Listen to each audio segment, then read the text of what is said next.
Mənim hekayəmə gəldikdə, o insanlar və hadisələrlə dolu çox uzun bir hekayədir.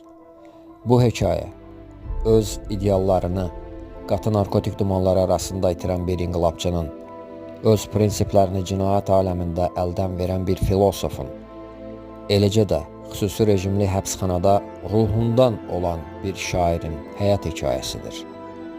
Günlərin birində iki silahlı gözətçi qülləsi arasında yerləşən ön divarın üzərindən aşaraq, həbsxanadan qaçdığım andan etibarən isə mən ölkədə ən çox axtarılan şəxs durumuna gəldim.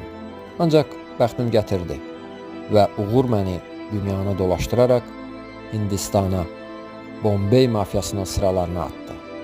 Silah-sursat alveri, qaçaqmalçılıq, müxtəlif əskinas və qiymətli kağızların, sənədlərin saxtalaşdırılması kimi fəaliyyətlərə davam etdi.